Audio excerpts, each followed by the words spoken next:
Hello and welcome to another episode of Research Party, the chaotic podcast / video recording of Darren Macy and Dr. Lucy Brackle-Smith discussing some kind of research-based thing for teachers and in some detail. And I'm very much looking forward to this episode. In fact, Darren and I, it must be said, have struggled not to discuss this book in any detail before this episode. I think that's fair to say.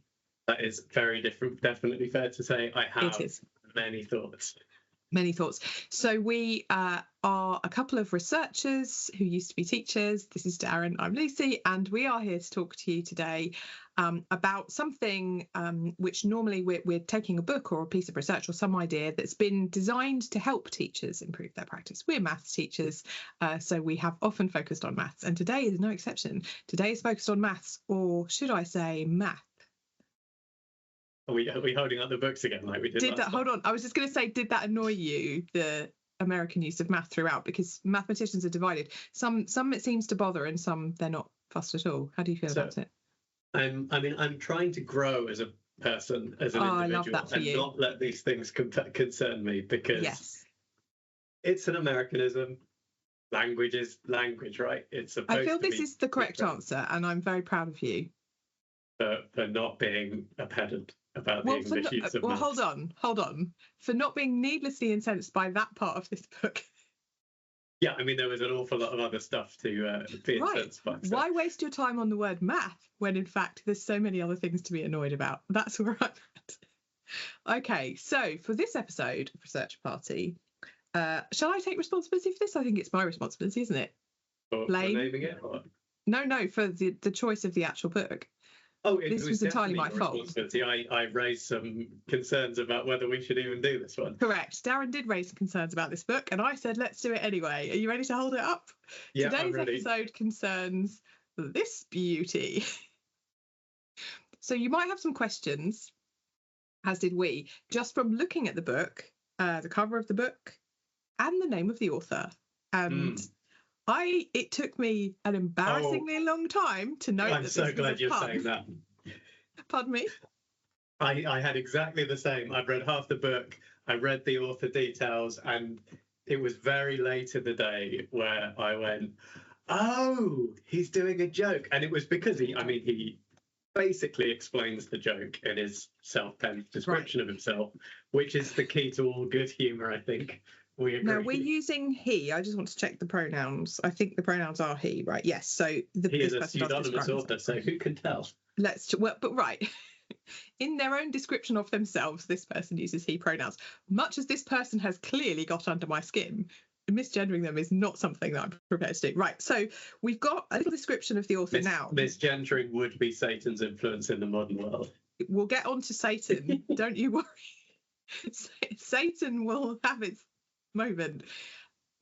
This book is written by an author who does not give their real name. This was, and I do note this, one of Darren's objections to the book, and I think actually it's one of the reasons why I wanted to review it, because one of the things we do when we're thinking about research interpretation for teachers is we advocate, or certainly I do, for transparency and accountability. And so the fact that someone would write a book which, we're about to come to the first part of this, but does claim to be backed by research, and yet it claims to be, and yet they don't want to use their real name in their book. And there's nowhere that I can find, and I'm quite good at research, there's nowhere I can find that this real person is named anywhere. So somebody is hiding something, right? When there's an anonymous author, I mean, you've got to question why, and then the terrible pun, which fine. Yeah, and the author's other book, which also the author's other book. Rang alarm bells. Right. So one of the reasons Darren said we shouldn't review this book is the author's other book was wildly different in topic. And how would you describe it? I mean, I don't know what our swearing rules are on this podcast. Oh, our swearing rules are, it's fine. Okay, in which case I would describe it as batshit. Okay, I don't need to describe it because I'm about to share my screen. I think everyone needs to see this. Mm-hmm. What do you think? Yeah, go for it. This was the author's other book. So Many questions. Are we living in Satan's little season? I don't know what Satan's little season is. I read all the reviews for the book, and some people really seem to agree that we are living in Satan's little season. So great.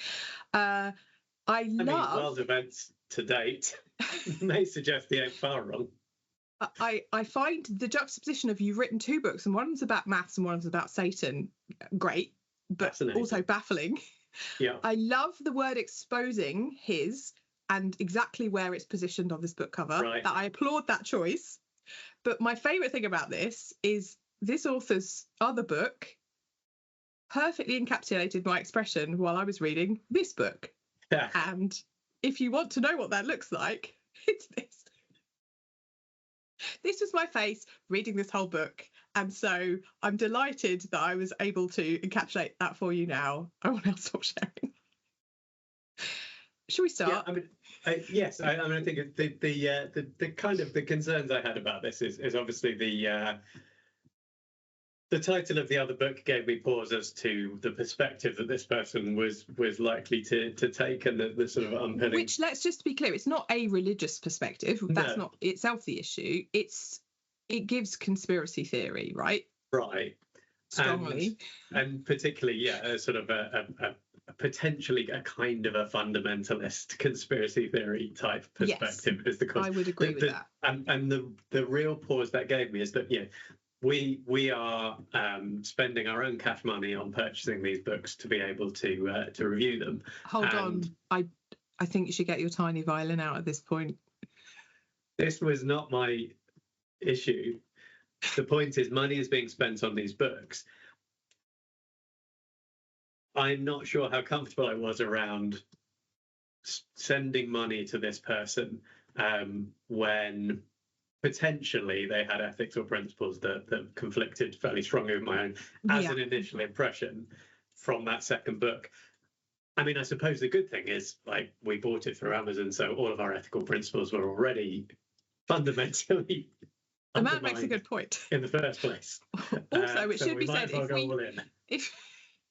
if we never bought a book from anyone we disagreed with or thought their money might be used for things that we disagreed with, we would never buy a book, right? Right. And we had a conversation about this, which was I think quite important, which was whether we should be looking at books that are available from places other than Amazon as a kind of a key principle. And while that is quite appealing to me, the thing with this book, it's self-published through that sort of Amazon publishing structure. It's also available on Blackwell's. I will say this. Is it? Okay, I didn't realize that. I checked that because I thought it absolutely gives the impression that the author has published this and thrown it together, and it doesn't have an air of legitimacy other than, it's printed on relatively nice paper and stuff. But it's very thin. It's quite sort of big chunky text. It gives you some sorts of vibes, but it's absolutely available through Blackwell's. Okay. In which case, yikes! In their reference section. Wow. In which case, maybe we haven't compromised, but that was certainly a consideration. It's something I think we may come back to as we go through this, as to settle on a position there. Shall we move things on? Let's move things along to the main thing. So we've slightly touched on this already, and the first thing is, does it claim to be research based? Now, yes is the answer. In terms of the actual book itself, I don't know that it gives that strong vibe. The way that it's sort of published and what it says. However, there's two. I'm going to make 2 points to you, and you can see if you're convinced.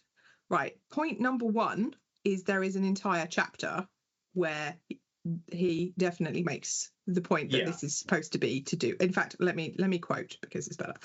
Right. So we've got. Let me find the right chapter.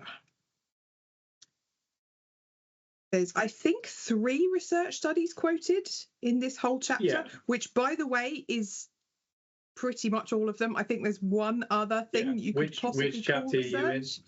Let me just find it. So we've got right at the beginning some stats about math. Yeah. So if you look at, we've got, according to a study, which usually tells me that this person,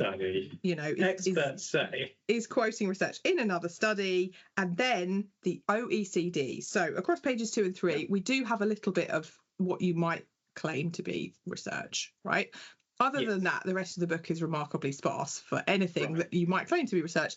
But the thing is, in the blurb, here's what it says: backed by research, loaded with real-world stats, thoughtful insights, and data that debunk the math myth.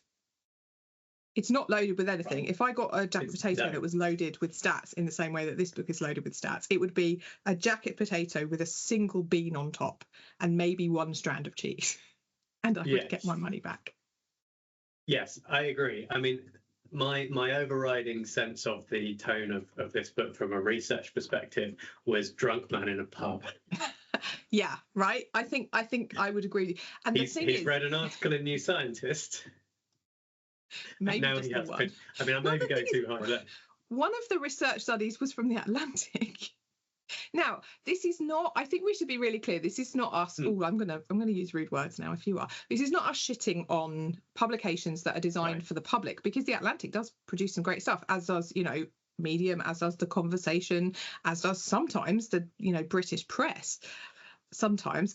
But the thing is that there is something about an element of discernment when you're talking about research and with research, which suggests that you can, I think, navigate the whole spectrum. And this is why I might quote something like that in a book I'd written, but I would quote it if it were the most accessible format of lots of other evidence that also supported that. I wouldn't just type into Google, first thing that comes up is the Atlantic. Oh, that looks good. Click insert into the book, which is absolutely the vibe of this. Yeah, and I think that there's a couple of things in this. So, like, first of all, it's your favourite thing of research washing, right? It's having some, this the person who wrote this has some very strong opinions, and very like, I mean, I'm going to go out on a limb and say, in some sense,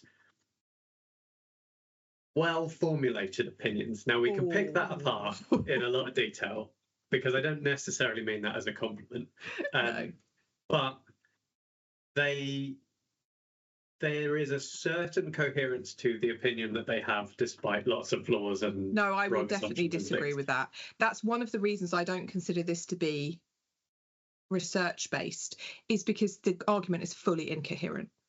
They are only saying three things, but actually none of them match each other. So I totally disagree with you. They don't use evidence correctly. They barely use evidence at all. When they do use evidence, it doesn't match the argument. And point 4, I looked up those 3 studies, and at least one of them is wrong.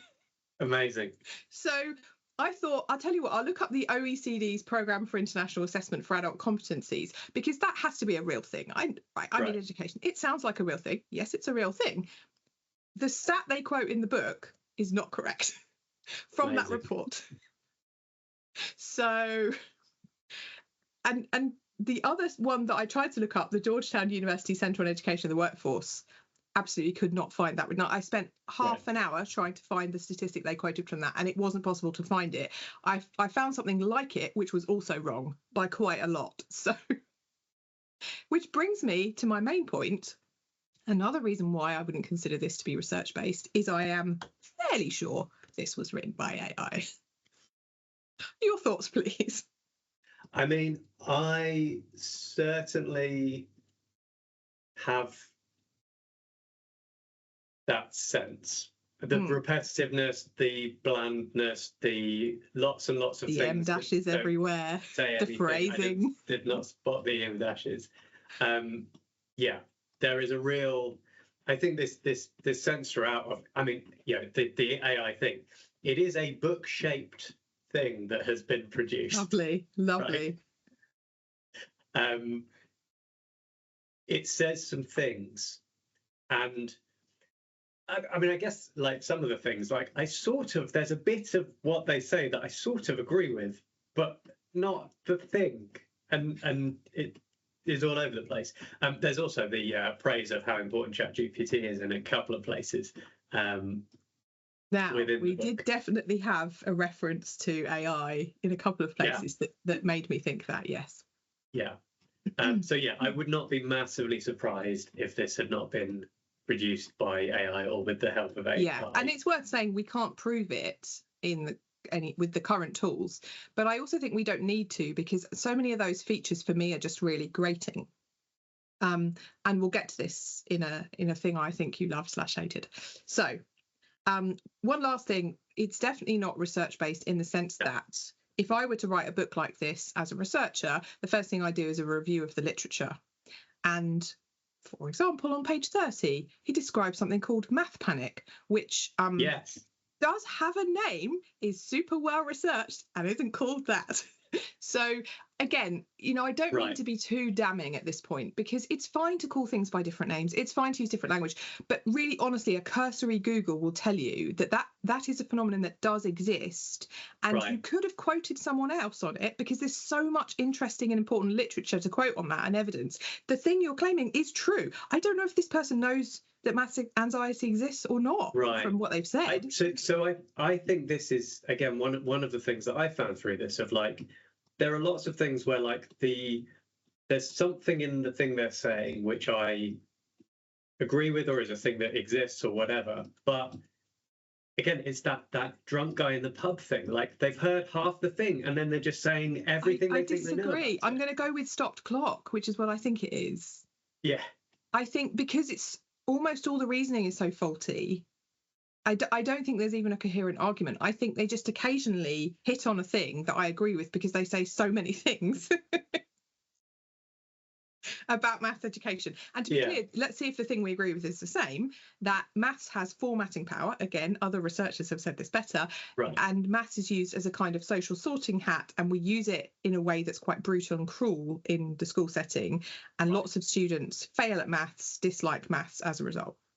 Yeah, and the broader critique of education that goes with is of what is the purpose of education? Yes, although that's not really ever properly questioned, but I agree with you. All right, okay. Okay, should we go on to a thing you loved? Yeah, so this is where we try and guess what each other loves about the book. Yeah. Do you want to go first, or do you want me to go first? I actually am quite confident about this. Yeah, I suspect so. Do you want me to tell you what I think you loved about this book? Go on then. Right, so other than the sort of stopped clock occasionally being right, I think occasionally they do hit on an argument that makes sense, but only because it's a very well-trodden argument. Right. I think the thing you loved about this book is the Matrix quote on page 34. And you're about to say you didn't even notice it. Look at him. No, I remember noticing the Matrix quote. Interestingly, you are in the chapter where I was like, but not the right bit. No, it wasn't a thing I loved, but you are in a chapter that I identified for a later bit. Goodness. All right. Well, I thought that would be it. And then my second choice. Can I have a second choice, just in case? Yeah, you can have a second choice. I'm going to spread my bets. The inherent critique of capitalism, which I feel like is a safe bet with you.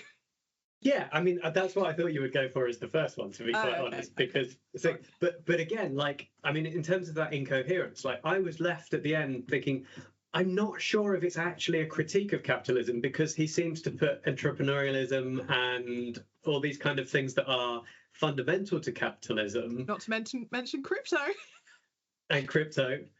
But he puts those things on a pedestal at various points. And I go, that's what we should be teaching in maths lessons. Agreed. Yeah. So is this a critique of capitalism? Because it certainly feels like it. Or is it something else? It's an incoherent, badly put together critique of capitalism. Absolutely. Which I thought you would love, because you're really good at that. But what incoherent critiques of capitalism? Neoliberalism, bad. Now I'm going on a march. But I think it's this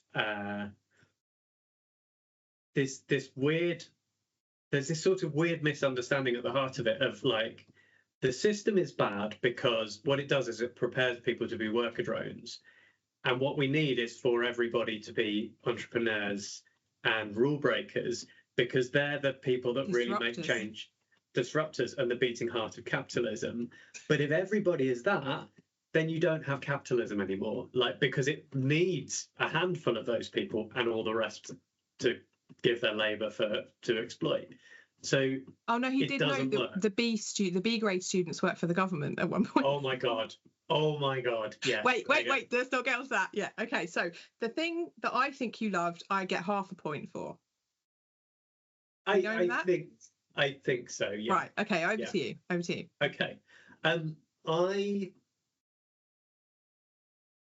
I think it's really difficult to come up with things that I think you would have loved in this, because I think some of the thing you hate will have coloured it a lot. I think the comment that you made about it being written by AI actually makes me doubt the thing that I thought would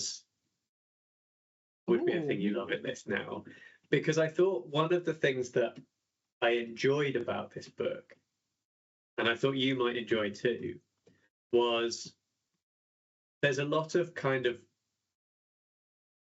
rhetorical flourishes throughout, some of which are insane. Yes, right. So let's be clear. It's so interesting because it's like ChatGPT has been asked to write it, but with the sort of creativity turned up. So it has a lot of quite memorable turns of phrase, but the problem is there's so many of them. None of them are really memorable. So I think you're right. I think the writing style, and this is going to be no surprise to you, reminded me of the Jack Reacher books. Which we've discussed in great detail as simultaneously brilliant and terrible. Right. And there's a readability to it because of that, because everything is like a short sentence with an interesting turn of phrase. Like you say, taken in the round, it says everything and nothing and all the things in between. So it's difficult to do a lot with. But actually, if you just read a page, it's fairly quotable. It's kind of enjoyable and kind of quotable, so you're really not answering the question still. Well, like I say, I think they're the like these unexpected phraseologies throughout the book you would have loved. I think you're right. And there are a few that I loved, hated at the same time. Yeah. That I would just like, I literally was writing on the book, yeesh. Yes, I can imagine. So I'll give you an example. Let me see. What's my favourite example? I think, can you imagine the genius we've crushed under the weight of a number line? Yes, the number line. I did have that one as a, I wonder what you think about this, because I hate and love it. Yeah. So I think you're right. I think it's worth saying there's a couple of times, and this is stopped clock, when that really kind of concise but also metaphorical phrasing does fit. And I could actually imagine myself writing it. And I'll tell you what I wrote down. Because in math, the system hides behind objectivity. It tells you that math is neutral, pure, free from bias, and that's exactly the sleight of hand. Like you or I could have potentially written something very similar, I think. We've written versions of that sentence in this. Yeah. And then also when math becomes the measuring stick for intelligence, it also becomes the tool for social sorting. So one of the things that I had as a potential quote that you would like was on page 18, because when we broaden our definition of intelligence, we unlock an entire generation of thinkers, makers, feelers, dreamers, and visionaries who were never the problem, they were the solution waiting to be seen. And it makes me want to vomit. It also goes from your rule of 3 and makes it a rule of 5, 6 in the example list.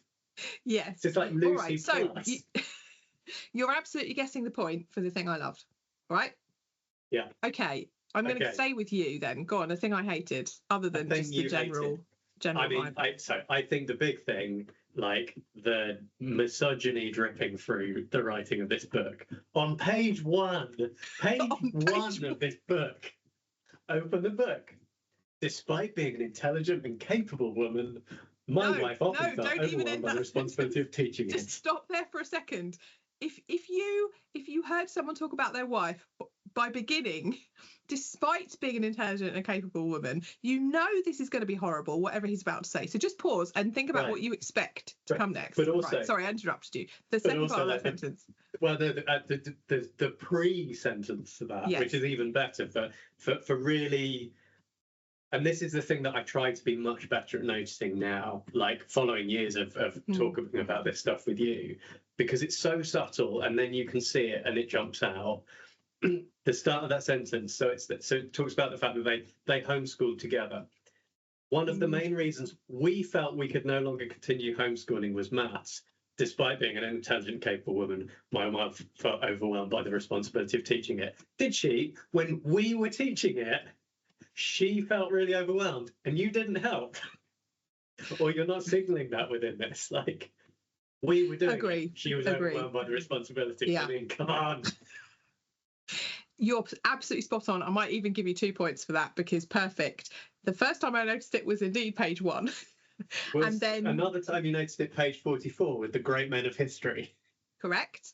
Page 48, especially the boys who are great at math. I mean, the page 44 to 45, where he lists all of the original disruptors. Right, and none of which are women. Reader, what percentage do you think are non-men? You are correct. I think I gave it away. But also, I think his list is, like, it's not even like you go, well, okay, that is a really good list of great men, and I can understand why there weren't space for some women on it. It's like, okay, Einstein, right? Edison, okay, Wright brothers. Well, that's a bit. Is that what you know? It's a ChatGPT list. I honestly, I would encourage anyone to type in to any kind of AI a list of history's disruptors and see what comes out, because I'm fairly sure it will be that. But also Ben Franklin, Abraham Lincoln, and then the best of the list, Dale Carnegie. Who dis? Like, oh, you've never heard of Dale Carnegie? All right, come on. Very famous person. Of him. How to win friends and influence people. Yeah, right. But like, alongside Lincoln and Franklin and Einstein, like, there's I'll give you the other ones if you accept there is definitely a shit ton of women that could have made that list ahead of Dale Carnegie. Right, and non-binary people. Okay, right. So you're right. I'm just going to put one more thing in about the misogyny, which I think is worth mentioning. Okay.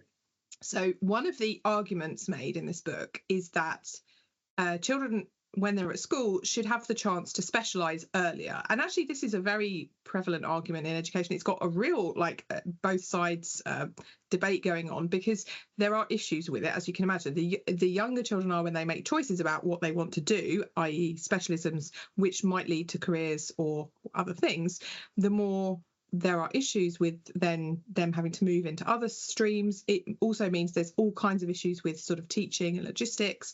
But more to the point, is it reasonable to ask someone at 13 or 14 what they want to study because they have their career mapped out? I mean, just from empirical evidence, very unlikely that they would know at that point, which is where it, gets into problems. He speaks of none of this. He just says we absolutely should teach the right maths for the right child, considering what career they want. Now, before you say anything, one of the careers that he expects students to choose at age 14 is caregiver. Yeah. So what we should do is ask young women, maybe young men, he doesn't say that, let's be fair, do you plan on having children anytime soon and dedicating your whole life to taking care of them? Right, well, let me tell you what maths you need. Presumably almost none. But then, let's go back to page 1. You might need to homeschool them. Where does that sit? Who knows? I don't know. But also, again, if you go back to the sort of, if there is a coherent critique thread that runs through this, it's about the sorting hat idea and the problem that maths is a sorting hat. And what you're doing is you're saying, I don't like the current sorting hat. I want a different sorting hat. That's a really, really good point. Yeah. And just very briefly, the last thing I'll say is certain turns of phrase that really grate on me. And not just because of the language thing. And I'm taking your lesson from the beginning of this and how can I be better? How can I grow? Right. But the reason that I hate these two in particular is I have been on the end of some really terrible arguments with some really misogynistic people. And here's the 2 phrases that I consider to be fairly synonymous with those sorts of arguments. One, let that sink in. Yeah. When have you ever had a good discussion when someone said that? And the second one, the powers that be. Yeah. And used liberally throughout this book. All right, so you are absolutely spot on with thing that I hated. Correct. I mean, it's pretty much route 1, let's be fair. Would you like me to mention what I thought you hated the most? I would. I think it's and again, I'm trying to play on what are your strengths and what are you really interested in by assessment. Yeah. And so he really makes a horribly incoherent sorting by assessment, measurement argument. Don't sort by assessment, don't measure students. And then there's a whole midsection of the book for a full 2 chapters where he calls students A grade students, C grade students. And it's horribly jarring. I mean, you get 100 points and get to collect your prize. They're just, I mean, so one of the things I hate in any like discussion of stuff is people that set up these false dichotomies. I do. And the whole book, like, it feels like a whole false dichotomy because it picks this idea that it hammers and hammers and hammers throughout about what maths you need and what you don't. But then it just sets up this false dichotomy between the people that do the things and the people that don't. And like, yes, the people that at the ends of the spectrum exist, but actually most people are not that. They're in the middle, and their needs might change over their lifetime or even over periods of months and years and whatever. And the thing, like you mentioned it already about the government jobs, he talks about the A students like get the degrees, and the C students are the people that change the world or something like that. And what about the Bs? Oh, they all end up in government jobs. Enough said. Right. And it's just like, and this is where, again, I go back to this thing of like, well, hang on, is it a critique of capitalism? Because that dismissal of government jobs, again, is a very market fundamentalist capitalist kind of viewpoint, right? And yes, I hated it. I hated it.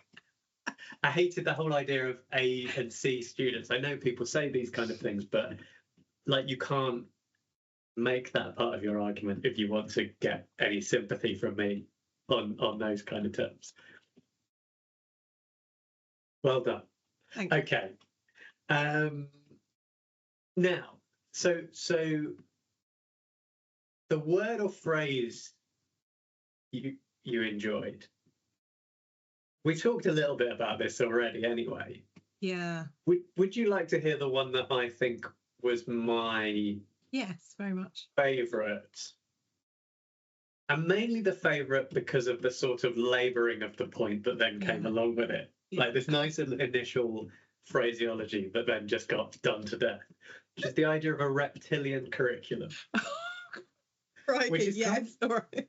It's kind of satisfying to say. It kind of it does evoke a certain something. The idea of a curriculum that students' reptilian brains respond to. Like, I think that's a really interesting idea, actually, that deserves a better critique than the one it got. Yes. But I also then enjoy the fact that, like I say, it's just like, well, this is the chapter title, so now we have to hammer this phrase and every single bit of the subsequent chapter. Agree. So yeah, Meet Your Inner Lizard we have as a title heading. Meet Your Inner Lizard is great. Yeah. Yeah. Reptiles make great workers. Let's be real. A human locked in stress mode doesn't ask dangerous questions. And I would say I don't.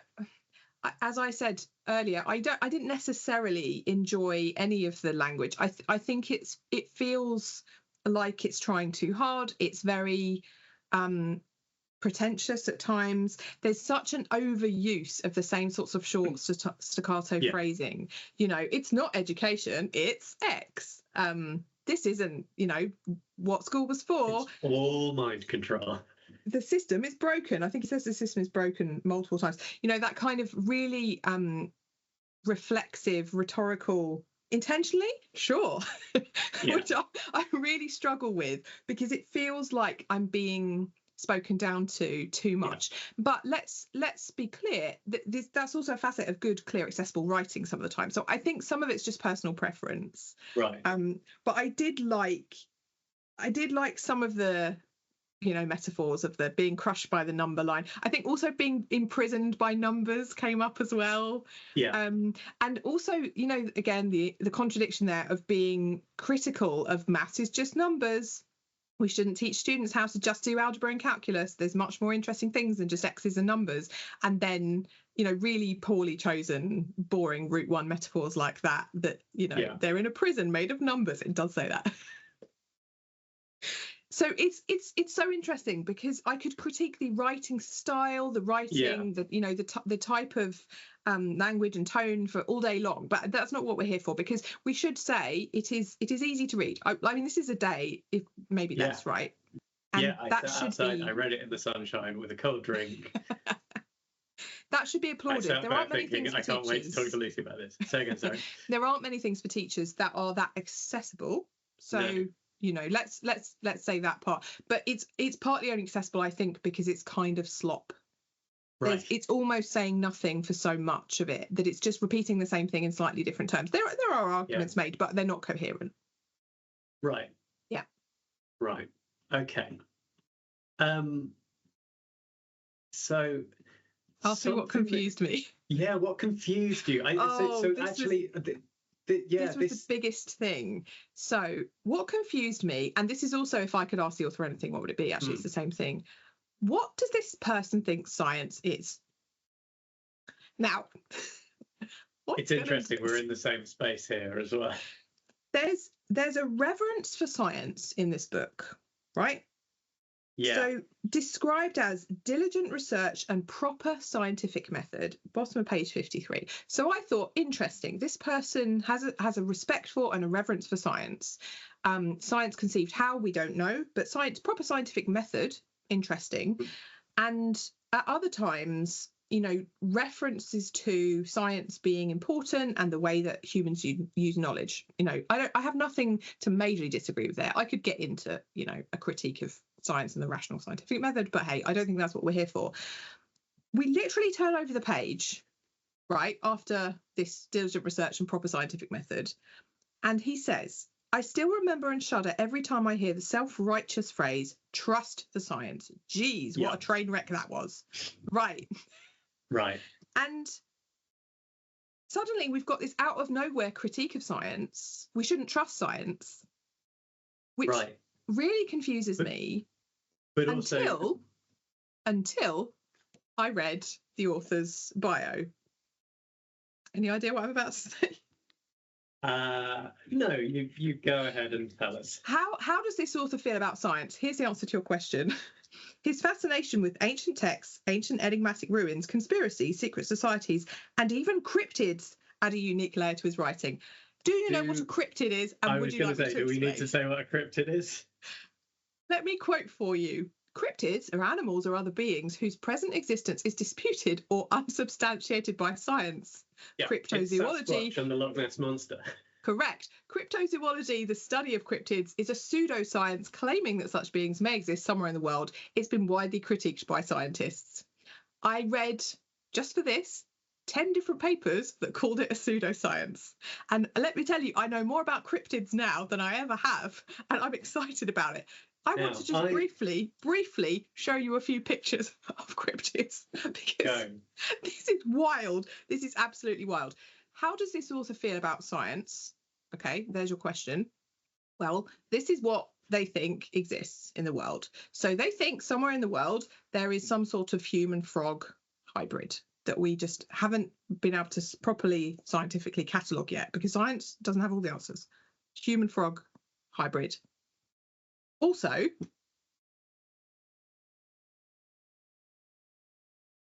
I mean, I have many questions. Finally, this is not dear. I was hoping I'd get that reaction from you. So once again, this person is really interested in pursuing more knowledge about the not deer, which looks like this. I think that answers my question. Yeah, I should have done more research. Yeah, I mean, the thing for me, like there are two sources I go to for memories of stuff about cryptids. Can you think what they both are? Lovecraft? Nope. No, you're gonna have to tell me. So it is a common theme on the podcast, No Such Thing as a Fish. Yes, you know. Where they semi-regularly talk about cryptids. And it is a whole minor subquest plot in the game Disco Elysium, which you have played. Oh, of course. I just remember that. There's a cryptozoologist. Cryptozoologist, and then you've got to check the cryptid traps and all of that kind of thing. They are empty, reader. But how could it be? Sorry, spoilers for a game that came out, I don't know, 8 years ago, something like that. Yes. Okay, great. Right. Yeah. That's so what I think. So my my bit was the same, and say it wasn't really. I mean, not necessarily confusion, but that was the point where I went, "Oh, this guy's like vaccine skeptic, COVID denialist." Like it was just that trust the science, like the skepticism about the trust of the science phrase. And on the page before, it said, "Where is it?" That was 54. Yeah, talk to the average student about a controversial topic, say COVID-19, climate change, gender theory, or artificial intelligence. Yeah. I mean, that sound you hear is all of my alarm bells ringing. Like, all at once, just clang, clang, clang. And it's not necessarily to say that those things aren't controversial, because they absolutely can be, but also, perhaps with the exception of one of them, we have pretty good scientific evidence which supports one view. Right. And also, having them together as a set like this. And in case you're wondering what that one is, let me just be clear, it's artificial intelligence. Yeah.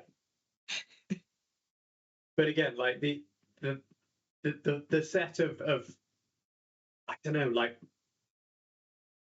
right-wing bro opinions here to some extent of like it's these things and crypto, right? Like I think, and I'm sad I didn't do this, I could have made a bet with you at the beginning of this that the word crypto would be in this book. And I should have done it. And maybe this is what we should do next time. We should look at the cover of the book and we should do the thing you're not supposed judge it. We should judge it by its cover. But we should make a bet on a single word that exists in the book, and it can't be a silly word like the.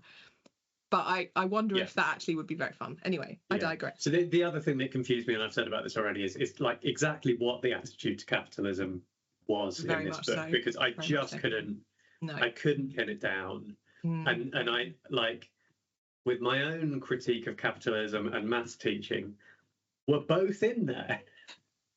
But mixed up with a lot of other things. There was sort of like a bunch of other stuff. It was a jambalaya of opinions. Yeah. Okay, well, I think this might be a very short part of the conversation, but something that enlightened you. I just put reading this guy's bio in the blurb for their other book. It enlightened you about what to expect. No, it enlightened me further as to why this book felt so scattered. Right. And as I mentioned at the beginning, they're anonymous. We don't know anything about their research background or how, what they're bringing to this table in terms of understanding of education, other than they claim to have homeschooled children and then also claim their wife did it. Yeah. And then they also write about religion in a way that's fairly inflammatory. Trying to choose my words carefully. But that also has a ton of positive reviews. Interesting. Yeah. So again, alarm bells. But I think what it enlightened me about is I try very hard to take people and their opinions seriously. And just because I'm a researcher, that doesn't mean my opinions carry more weight or that I know more about how to do education on the ground, how to teach the child that's in front of me, how to allocate school budgets. All of these things are incredibly difficult skills that involve a lot of decisions on the fly, none of which we can kind of post hoc evaluate to be correct anyway. It's complicated. And so I don't want to pick up a book and say, this contains nothing worthwhile in it and you shouldn't read it. But I might honestly say it about this book, and that's because I've now looked at the author bio, looked at the other book, looked at this, thought I find it hard to see what this person brings to the table at this point. So I want to give a controversial response to that. I'll hear it. Because I think we're on exactly the same page in terms of how we feel about this and possibly the impressions we have of the author and their motivations or their perspective and things. I think people should read it. You do, because and the reason is, I think it's that thing of. So I don't think you should read this with an intent to say like I want to take on board what he says, because I think there's a really important message here or anything like this. I think it's a really jarring counterpoint potentially to encourage people to critique their own thinking. Because I think the thing that it did for me when I was reading it quite a lot was go like, okay, there's something in here that I'm not going to use the term enjoy, but that like I'm on board with, like, and then it doesn't go anywhere, or it goes in a particular direction that isn't useful, or it doesn't offer any answers. It just says there's a better way, we should do it differently. But it did make me think lots about my own opinions of maths and what I actually believe in about maths education and what I actually think about the system. Like, there's a lot of conspiracy theory, like, threaded through this book. Like, the way the system is described is as a system that exerts control for a purpose, with some kind of, it's never, they don't explicitly say it, but it suggests there's sort of a guiding hand in this system. Like, yeah. And I think my own critique of the system of education, the inertia in the system of education, like, it has some of the similar sort of conclusions about what the system does to people and what it prepares them for. But I think that's, like, for me, it's like an emergent property of systems that develop over time for particular purposes and then become self-perpetuating, because actually it's not someone from above designing the system, it's everyone in the system reinforcing it and recreating it all the time. And so it made me think a lot about what my own beliefs around education are. Great. And I'm someone that, obviously, with that sort of research background, academic background, the luxury of being able to think about education and talk to lots of people who are really informed about education and things, and hear what they have to say and respond to it myself. Like, I think about those things a lot. I have that privilege. I still don't always have fully formed ideas. Like, there's sort of things that you sort of take on vibes, and sometimes it's good to be made to look at them. And I think for someone who's never really thought about the purpose of education and what they're doing in a classroom week in, week out, but they're perhaps really good at doing what they do and preparing the students and things, having something as aggressively against that and as kind of committedly against that, that's also really easy to read. It's not like because I can find you a better critique of education which starts from these points, that sets out the ideas really well, really structured, it's a research paper, it's a book, it's going to take people a long time to read, they're going to have to do terminology, they're going to have to think about following that line of argument really carefully. This is like a blunderbuss. All right? Let me respond to this. I've got 2 points of rebuttal. I've got rebuttal points myself on this argument. But first, the point you make is not that people should read this book, it's that people should write their own research and books better and make it more accessible, and they should be shorter for teachers. Yeah. That's the point you're making. Yeah. Secondly, I refer you to your earlier comment that you were hesitant about us buying this book in case the author makes money out of doing whatever they did to create this book. Now, you've just told people to go out and buy this book. If people then start buying this book en masse, what you've done is you've launched this person's career in maths education, my friend, and more books may ensue. And how do you feel about that ethically? That is very true, and I certainly suspect that Theo Rhising may have ambitions to be some kind of guru in something. I mean, there's a TED talk in this, right? You're enabling this behaviour. Yeah. No, I will certainly take that critique, but I think I am definitely here for things which are readable, that encourage people to think about their own beliefs and their own practices. And I think something like this does potentially do that. It also has a potential to convince people of stuff that is very questionable. So it's a very fine line here. But I do think, opportunities for people to critique their own beliefs about education are important, and there should be more of them. And could use this book to do it. You should. You don't even believe your own. No, look at the tone. He's struggling to even finish that sentence. It's a really interesting dilemma. I agree with you. I do. Seriously, I agree with you. I think it's actually incredibly helpful to read something that's poorly constructed, that's an argument that's much more like a rant of a person down the pub, in order to organise your own thoughts in response to it. I actually think that's helpful. And to remind yourself what a good research-backed argument looks like. Sometimes it's great to see an example of one that clearly isn't. And when I talk about using research evidence in education, which is, my shtick, I talk about this all the time, rarely have I come across such a great example of how not to do it. It ticks all the boxes of all the ways not to do it, which is actually great. So for that reason, actually, maybe it's really useful. Yeah. But I don't know it's that thing of- anyone could argue this is research based. I would love to hear it. If anyone wants to, feel free. But I think it crosses the line so far that it's like the perfect counterexample. Right. And yeah, I can imagine there would be something really valuable about a group of people in education doing exactly what we've done and having this conversation book about club. it. Yeah, because it's not what's in the book, it's what's, oh my God. Oh, what are you about to say? Something horribly trite? No, You've been reading this book. No, I was going to say something that was so horribly twee and I'm ready. could be on. This is your quote unquote of the an episode. inspirational meme that I nearly It's did. not what's in the book, says Darren It's Macy. what's in the people reading the book. Oh, wow.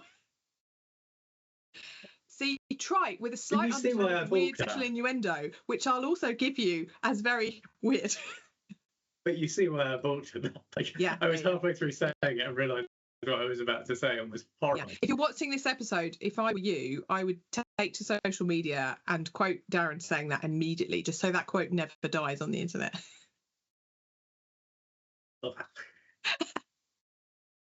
Well, I'll tell you what, the other thing this made me think of is if I were somebody, it's awful. I was about to say if I was someone that had never written books, like some sort of arrogant idiot.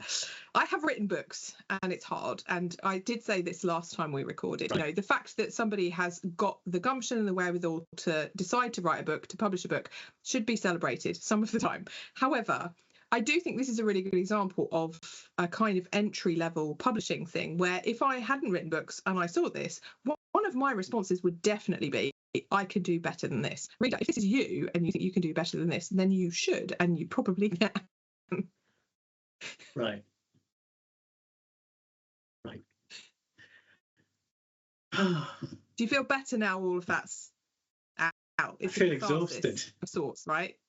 I feel exhausted. And like on that note, I also feel, I guess exactly as you said there, writing a book is difficult. And we have spent the best part of an hour now being pretty critical of this book, I think with good reason. Yeah. It also does sit uncomfortable with me to be that level of criticism of something that someone has put together. Now, if they pressed enter on ChatGPT and turned out a book, I feel less bad about it. But there is something that feels uncomfortable about not being able to find too much of merit within. I will say my critique rests mostly with this book, and the point of this podcast is to do this. Research. Most of the critique is how do they use research for practice, for policy, whatever it is, right? How does this book help us make sense of research? And the answer is it absolutely does not. That's where my critique lies. If you want to buy this book for other reasons other than, a research-backed argument, go for your life. It does not present a research-backed argument, and I feel very secure in saying that. Yeah. Occasionally it hits on points which happen to be also backed by research, as we all do occasionally when we're down the pub without knowing. Yeah. Right, well, I guess we should move forward and choose the next book. Well, before we do that, there is one last question which I think would be interesting to answer, which is if you could ask the author anything, what would it be? I've already told you mine. How do you feel about science? And then stand back and watch what happens is mine. Yeah, mine is similar, which is so tell me which of the conspiracies are real. Great one. Okay. Also, can I change mine? What's your favourite cryptid? I really want to know the answer to that. The little bit of geographical information was Canadian, so I'm going like Sasquatch, right? Who knows? Now, there is a very real chance that this author will be watching this. Theo, if you're watching this, please in the comments, tell us your favourite cryptid, because we really want to know. Okay. Let us do the other exciting thing that you asked me to prepare for this. You are going to love this. I'm so excited. So, watchers, readers, audience, we decided that the format of this was not exciting enough, just us two talking about research books.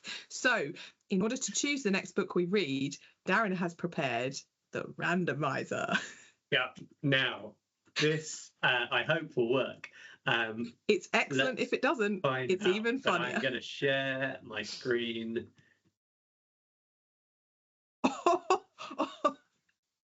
Is this everything you hoped it would be? I mean, I hate the colour scheme, but other than course you that, I mean, let's go. It's Are you great. ready?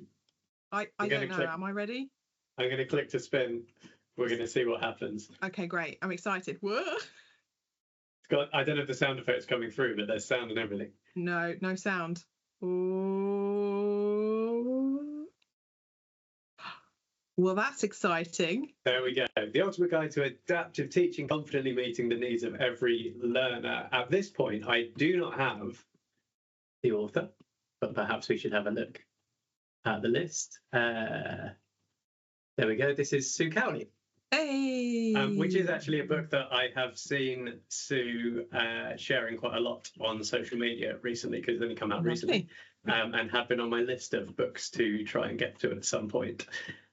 So that is next. I'm so excited to read that book, and that will be the next episode of Research Party. It only remains for us to thank you for watching, if indeed you did until the end. For listening. Thanks for spending time with us. Yeah. We've enjoyed it. You can also write in the comments below, what's your favourite cryptid? Yeah, and be careful of Satan's influence. Yes, agreed. It's goodbye from us. Bye, everyone.